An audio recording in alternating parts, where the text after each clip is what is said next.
bienvenidos a un nuevo vídeo en el canal Goldman Salud. Mi nombre es Manuel Jesús Jiménez y hoy vengo a hablaros sobre la hiperpalatabilidad de los alimentos, que son aquellos alimentos con un sabor altamente agradable al paladar y que nos dan sensación de placer.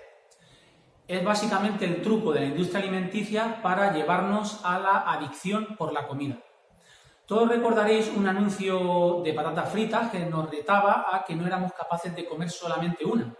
Y es que juegan con que las mezclas de ingredientes que tienen, pues tocan todas las teclas del sabor para hacernos generar la máxima dopamina posible, que es un neurotransmisor que genera nuestro cerebro y que nos da sensación de placer y bienestar. Por tanto, nos metemos en una espiral que cada vez queremos comer más.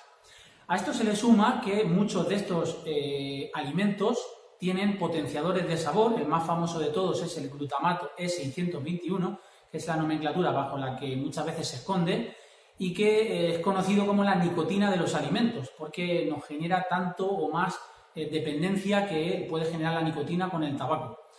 Este glutamato pues incrementa todavía más el sabor altamente agradable que puedan tener estas mezclas y hace que, en concreto, el glutamato inhibe una neurona de nuestro cerebro que también es la que nos da la sensación de saciedad. Por tanto, es muy difícil dejar de comer de ese tipo de alimentos. Básicamente, el término hiperpalatabilidad se conoce desde hace unos 15 años, pero no ha sido hasta hace poco que la revista Obesity ha definido cuáles son exactamente esas mezclas y esas sinergias de alimentos que generan una sensación de placer incrementada a la suma de los mismos por separado. Estas mezclas son básicamente tres. Y la primera sería la mezcla de grasas y sodio, que podemos ver en alimentos como el bacon, en los fiambres, perritos o en la pizza. La mezcla de grasas y azúcares simples, que podemos ver en la bollería, en los pasteles o en los helados. Y la mezcla de carbohidratos, harinas refinadas, sobre todo maíz y trigo, y sodio, que podemos ver en la mayoría de snacks, palomitas, patatas fritas o en galletas saladas. Por tanto, mucho cuidado con este tipo de alimentos o comida trampa, porque sabotean esa capacidad de respuesta de nuestro organismo, de nuestro cerebro, para frenar cuando estamos saciados y cuando ya no queremos comer más de un determinado alimento.